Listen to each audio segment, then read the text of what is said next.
What's up, and welcome to Clarity for Parents of Athletes, bringing you stories from professional athletes about their parents and how they were raised. My name is Gabe Nosair from aclearmind.com.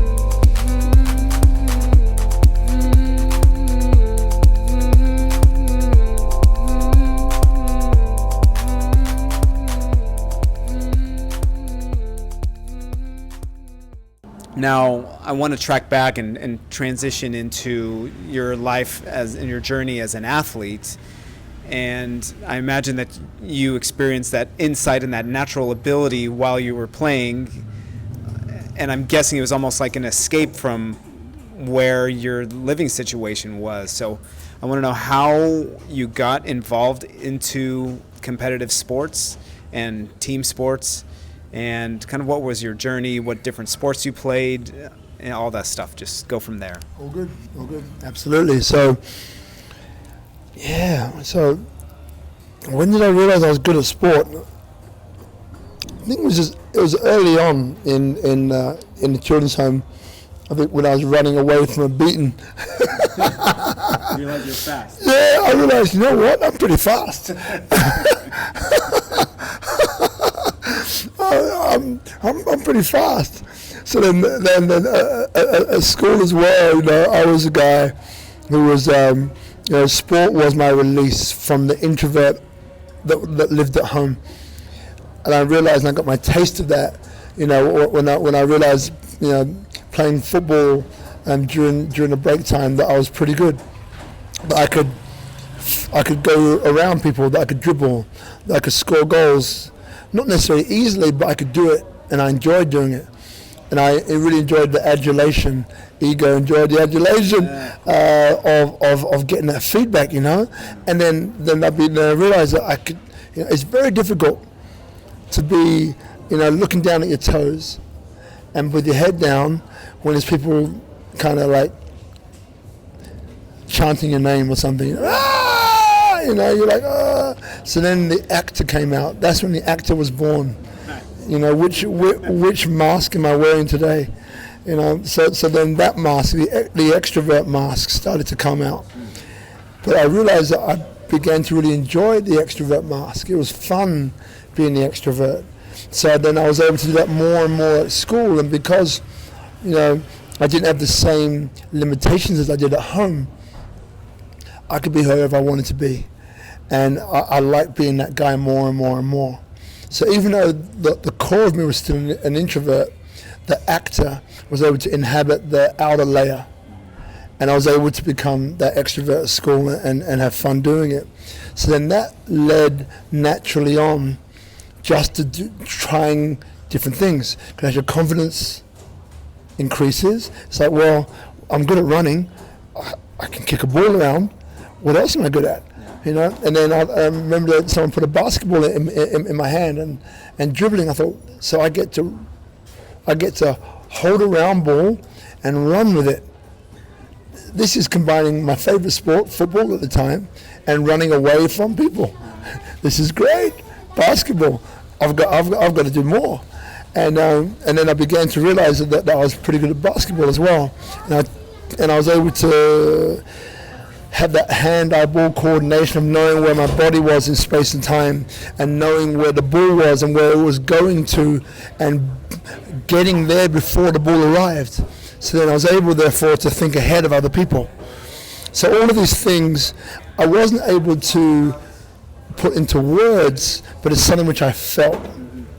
Your intuition. Yeah. So because I felt it, and it felt good, I wanted to do more of it. And then really what gave it the big turbo boost was one games teacher at school. And as I found out later on, I think every games teacher actually did this to the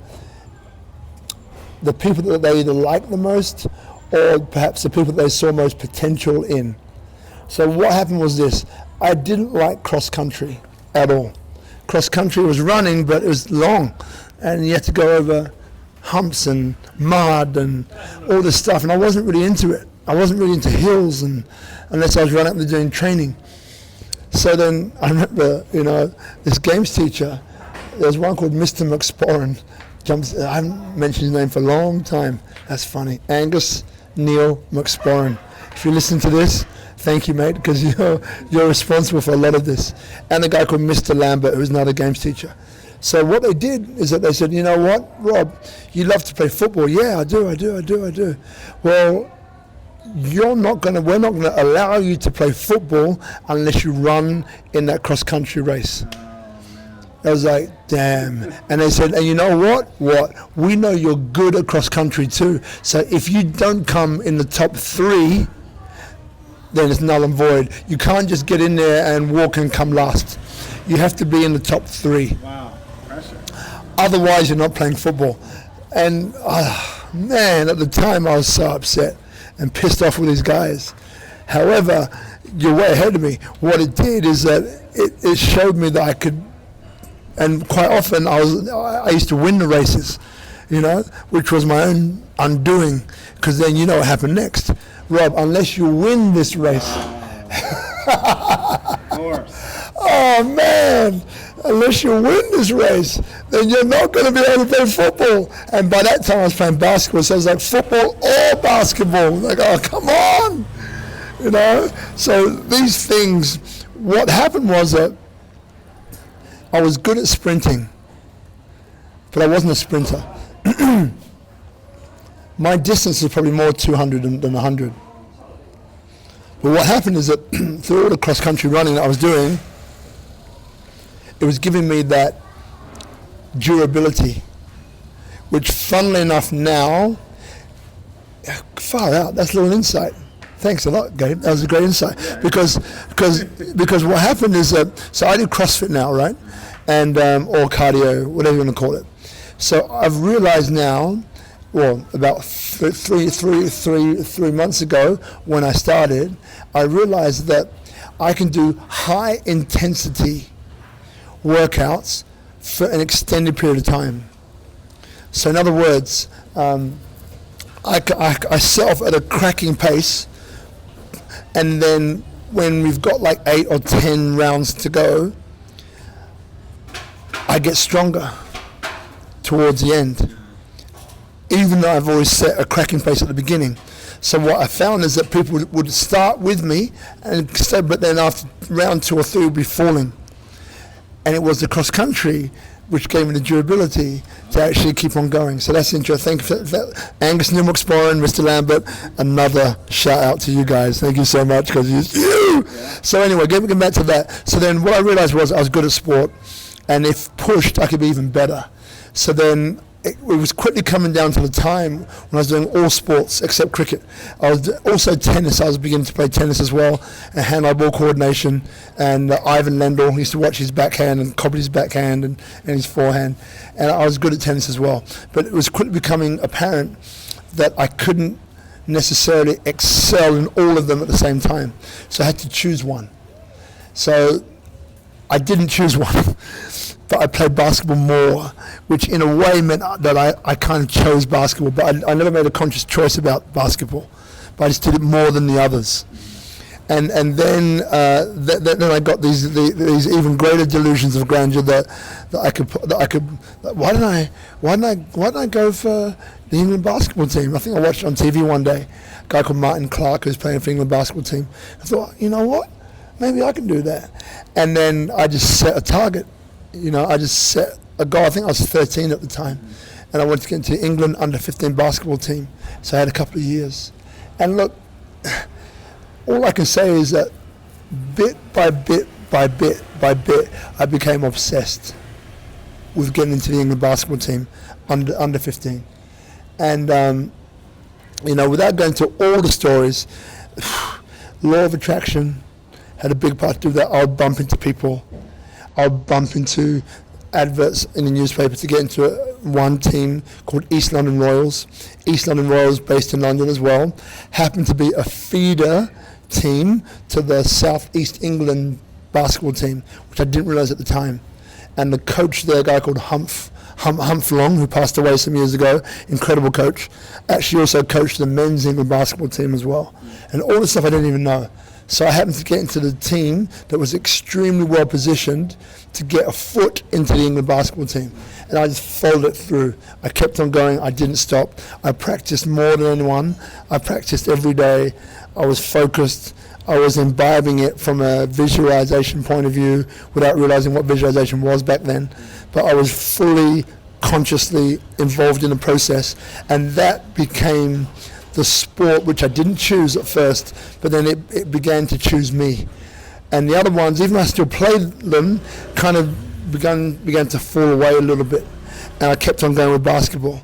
And once I got into the England basketball team, I got a scholarship to go to the States shortly after that, which I didn't end up taking. And I played National League, and then traveled around Europe playing a little bit basketball as well. And then it began to subside. I began to find not women, but social life, right? And then the sport began to come more of a second fiddle. But one story which I would love to share is that because in basketball I wasn't a great shooter, I was a great team guy. I was a guy, long arms, big wingspan. I was a guy who could mark anybody, whether they be a center, whether they be a guard. 'Cause I was quick enough to keep up with guards, and long enough to basically block out and to deny in the passing lane, to intercept passes intended for those who are much taller than me. And but with the shooting thing, it really annoyed me because everyone wants to be the hero, and I really wanted to be, but I didn't have it. And I remember, so many times playing basketball, that final 3-5 seconds where you're 2-3 points down, say 1 to 2 points down, and it's that final play. I always wanted to be that guy to take that shot, but I didn't have the courage to become that guy. But I always wanted to be that guy. But if I was on the court, the emotion that dominated me was fear. So I would try and get free for the ball without really trying to get free for the ball. But I would make it look as though I was. So I'd make the guy who's marking me appear to be the best defender in the world or something. So, but the more and more I played the game, the more and more I could see the opportunities. And I knew what to do, but I was too scared to step up to do it. So there's a big disconnect between the player that I was, which was a solid, all-around player, not a great shooter, free throws, okay, defense, impeccable, team player, impeccable. Individual player, I let that slide out of fear. The player that I wanted to be, the go-to guy, the guy who one-on-one, individually could take anybody, who was still a team player, who was still a guy who brought the team together, all of those things.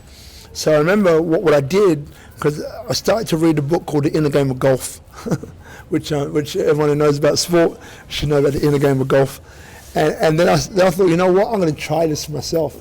So what I did is that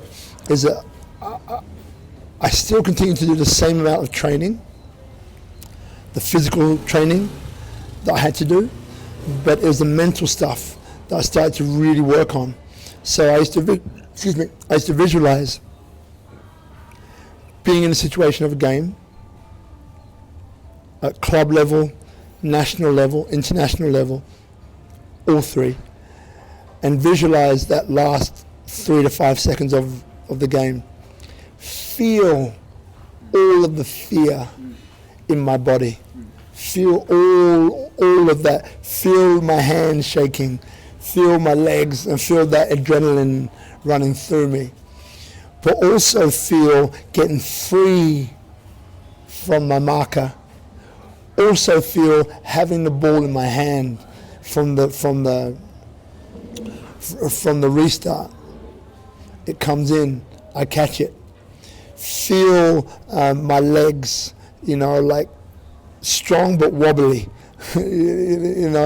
like feel the player marking me, looking in my eye, talking to me, you got nothing, you got nothing, you got nothing, you got nothing, trying to put me down. So feel all of those fears like I was experiencing it right there and then in the moment. but then also feeling the movement in my body of making that move to go past him and score a layup, or faking the layup, stepping back and just hitting that 10, 15, 20-foot jumper, to win the game, and then feel what it was like to win the game. Feel all of my players and fellow teammates just jumping on top of me and me falling on the ground because I can't hold up 5 or 6 guys and there's 10 from the bench. Everyone's coming, right? And just feel the joy and elation of just of being the guy who won the game for our team, and having all of that excitement, joy, adrenaline coursing through my veins, and that I knew I could do it, and that recalibration of you knew you could do it, but you did it, So then I remember doing that. That's the only thing which I changed, and slowly it began to creep into the game. I remember one game, this game was a club level, that I just had enough. I was like, enough of the fear, the scared, that guy holding me back, And I remember that one decision, I still remember like it was yesterday, of actually what it was. I got the ball in, so I'm bouncing the ball up now, so I'm playing the guard, and there's 10, 15 seconds left. So I'm bringing the ball up. No one is expecting me to do what came next. No one. So therefore, there's no one really marking me. We're 2 points down. I'm outside the 3-point arc. So I'm just bouncing up. Their team, my team, even me, is expecting to pass to the guy who usually takes the shots, who had been missing, right? So I remember that I've got the ball, I'm bouncing the ball up on my left hand. I'm just coming across the halfway line. I look at the clock. I know that there's 6, 7, 8 seconds to go. Now I know that my teammates now, they go, give me the ball, give me the ball, give me the ball. Give the ball to the guy, give him the ball. And I'm there and I'm bouncing. And the guy who's been marking me pretty much the whole game is just sagged right off. So now he's sagged in towards the key to double team the guy who everyone, including me, thinks is going to get the ball and is going to take the shot. So I'm there, and I remember in my brain thinking,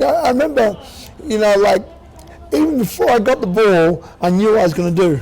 It's just one of those moments. I knew what I was going to do, and I just stepped up, and I remember I just took that one last bounce of the ball, took two steps, so bounce, left, right, elevated, and just shot the three. Nothing but net. Buzzer goes off about 1 or 2 seconds later, and I remember that my teammates, their teammates, it's like everyone froze in disbelief of what just happened. Yeah. That's great. I remember the first time. Then after that, you couldn't stop me.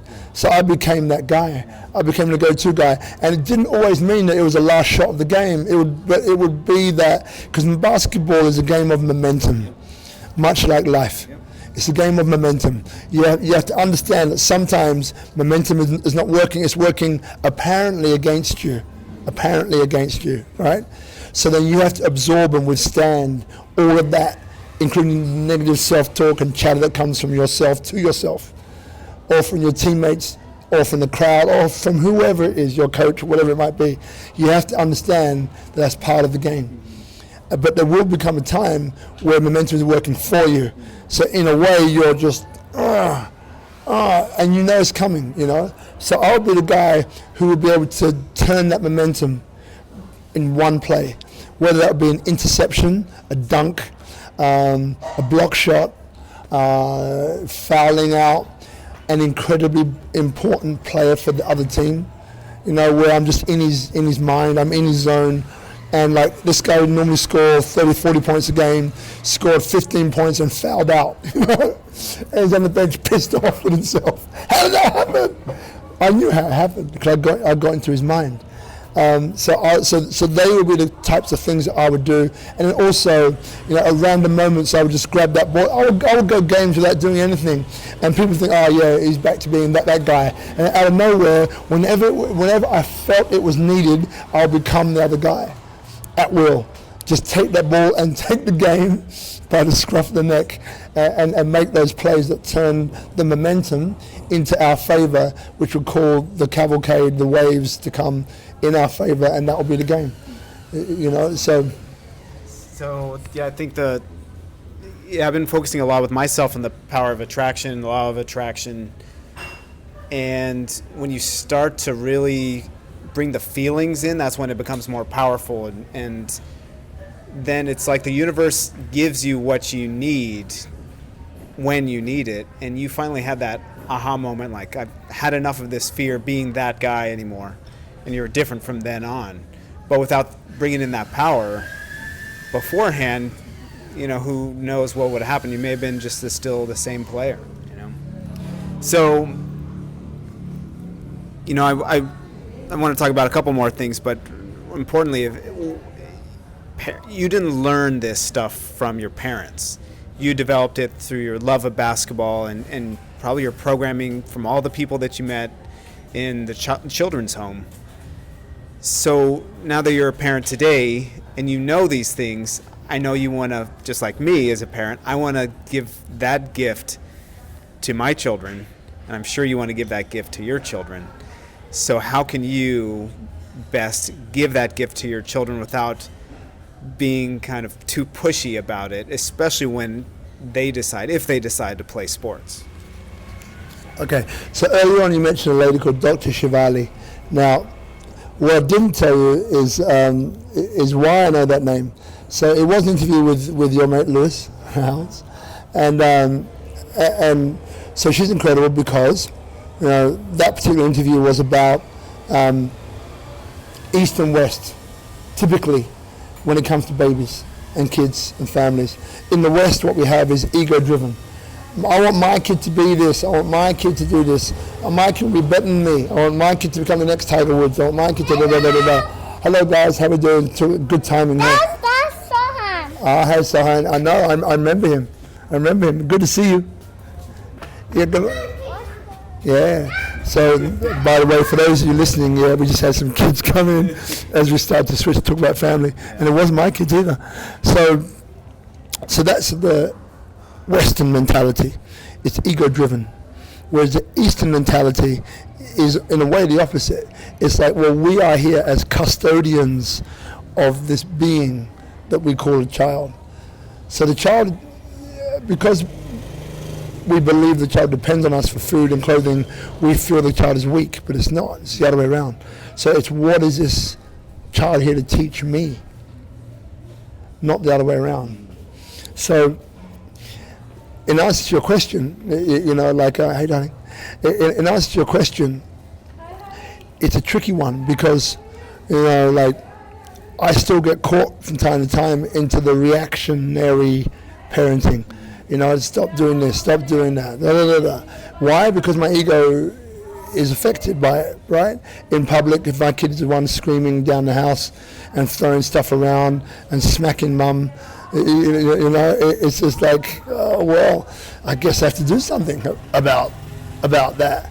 And sometimes it may not be pretty.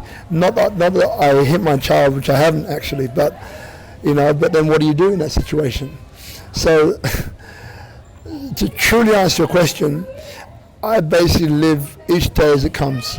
And in the back of my mind is the understanding that, that we shape our kids in the way that they grow up from the physical plane. So I'm not referring to the intelligence that they come in with. So in many ways, what my job is to help my kids connect with the intelligence that they came in with. Awesome. All right? And that's an overarching ethos which is in my mind.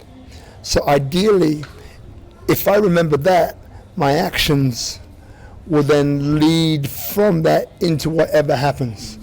And if that's me, taking one of my kids, if they're hitting mum and going nuts, if that's me picking them up and then going for a walk, somewhere else, where they're out of that situation, and then we can calm down together. I've been teaching them breathing, and we can calm down together and then have a chat about why they did that, or why they feel that was the best way out for them. On other occasions, it might be that we sit in a chair, and no games allowed, no playing allowed. You're just going to sit there. You're going to think about what just happened, Settle down. And settle down, and maybe they're going to get their own insight from what just happened, or not, as the case may be. So, that's two of the things which I do. But the most important thing which I do is lead from the ethos of, they've come in with their own intelligence. How can I help them to reconnect with that? Is the prime one. Does that answer your question? Yeah. So it answers the parenting aspect, which is awesome. And I want to specifically get into, if they choose to play sports, now how are you going to parent them? Okay. All right. So second half of the question, I haven't really got an answer to that. I would like to think that I'll be supportive. And, there's a few things that I throw one of them a ball.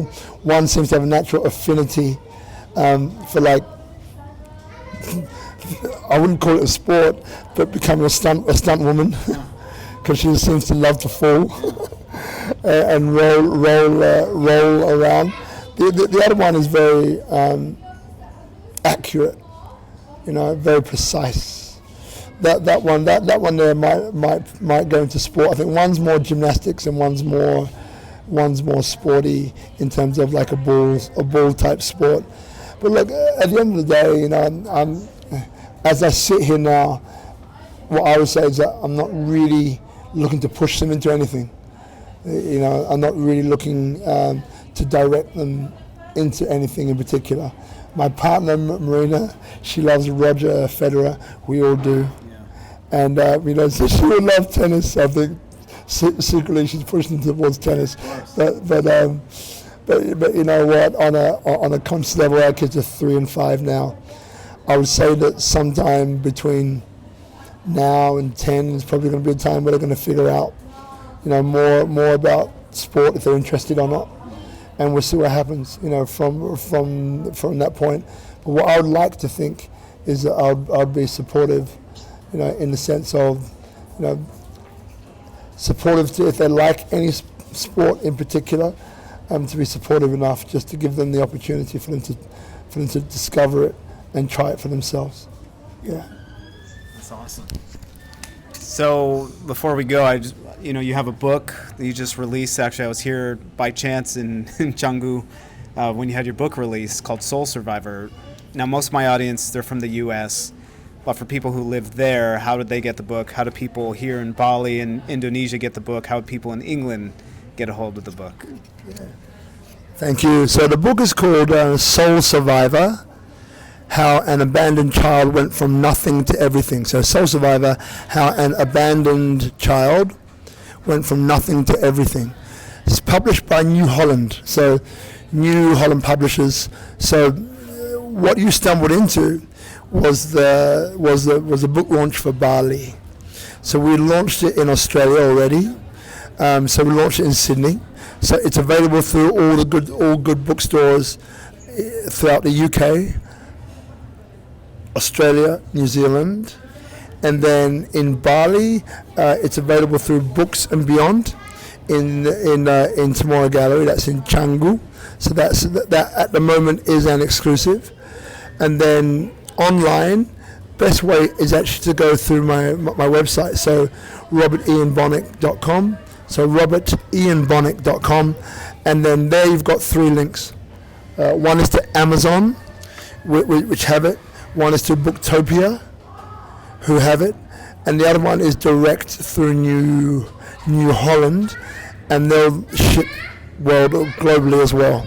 Yeah, and actually part of the book was also it was based in the States as well. 'Cause I spent about 6 months living, traveling, going to the States. So there's a few chapters there, which is about the US, and there are quite a few references to the US because I had an amazing time when I was there in the US as well. So, Great.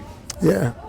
Awesome. Well, Rob, I appreciate your time here, and we're moving on to a different city in Bali. It was great meeting you, and look forward to staying connected with you. Thank you very much, Brother Gabe, and I just want to acknowledge you for being an incredible human being, very engaged, and very you have an amazing presence about you, great listener. And like I said to other people, like you have the eyes that see. I appreciate it. Thanks, Brother Gabe. Appreciate it, man. So what were your biggest takeaways from this interview with Robert Ian Bonnick? Wow, where do I start? I think the biggest one for me relates to parents. Now, Rob obviously grew up without his parents in his life, except for the occasional but rare visit from his mom, who suffered from mental illness. Despite the lack of mom and dad in his life on a day-to-day basis, Rob excelled on the basketball court and in life, working as a model and even working on a project with Madonna. Some people would define that as success, for sure. But what Rob did in his life, no doubt, is amazing. But what I think is more incredible is the level of consciousness that he achieved and the amount of love that emanates from his being. That, to me, is success. Now, clearly, and even as Rob said, many others who grew up as orphans don't get that same level of consciousness as Rob did. Some end up in prison, some dead, and I imagine some end up in abusive relationships, whether they are the abused or the abuser. And I'm sure there are many more less than ideal paths people who grew up without either parent taking their lives. And what really stands out to me is the role that peers have in the lives of children. And it takes me back to something that Ashley McIver Demerit said in one of the first interviews I released, and this is a paraphrase, but something like, athletes are going to get so much pressure from their teammates and coaches, the last place they should get it from is their parents. Rob Ian Bonnick is proof to that. His social network, or the different children he came across while in that children's home in London, really molded him into the person that he is today. Now, thinking back to my own upbringing, I can definitely recall that my friends and other people my age are who I wanted to emulate and felt the push to try and excel, whether it was athletically, academically, or socially. Just think about it. Children and teens dress like each other, not like their parents. Right? They act like each other, not like their parents, although when they become adults and even have children of their own, they tend to start acting more like their parents did. I know I find myself saying things that my parents did when I was younger, and maybe you do too. So what's the most beneficial role for parents to take to help their child? My opinion, as well as what I'm hearing from all the athletes that I'm interviewing, is that it should be one of support and unconditional love.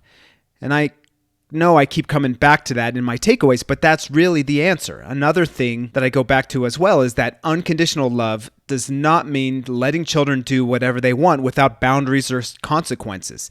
Setting no boundaries or consequences for behavior really comes from a place of fear that the child will not love the parent. Part of love is providing boundaries and expectations, but it is always how things are communicated that is beneficial or not.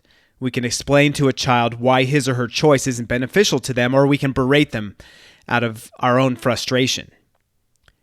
We always have the choice to decide whether to communicate from our ego or from our heart. To speak from our heart takes slowing down in the moment or choosing to communicate after a volatile situation instead of in the middle of it. What it really takes is for us to emanate love from our being, not just to others, but to ourselves. That's where it starts. When we ooze love from our heart to ourselves, the entire world benefits, especially our children. They will flourish. When we're oozing love, that's when we're operating from a higher frequency, and we're in the zone, not just as athletes, but as parents, employees, bosses, partners, coaches, and just overall human beings. Rob Ian Bonnick tapped into that ancient wisdom that all of us have access to, which comes from having a huge and open heart. He grew up without either parent from an extremely young age, and luckily he was shown love by his caretakers and survived a lot of situations in life that could have ended up badly for him. But he flourished and is focused on raising the vibration of the community that he surrounds himself with. That in itself is love. His community flourishes because of it, and luckily his 2 daughters are flourishing as well, whether they become athletes or not. It's definitely what I think the world needs more of, and I applaud him and everyone else doing their part to help raise the vibrational frequency of the earth. Thanks for listening. As always, I invite you to rate, review, subscribe, and share this podcast so more people can become aware of it and help parents and children flourish more. I'm always available through my website at clearmind.com, and I'm always open to working with your groups, whether they're parents or athletes, and also individuals. Much love to you and many blessings.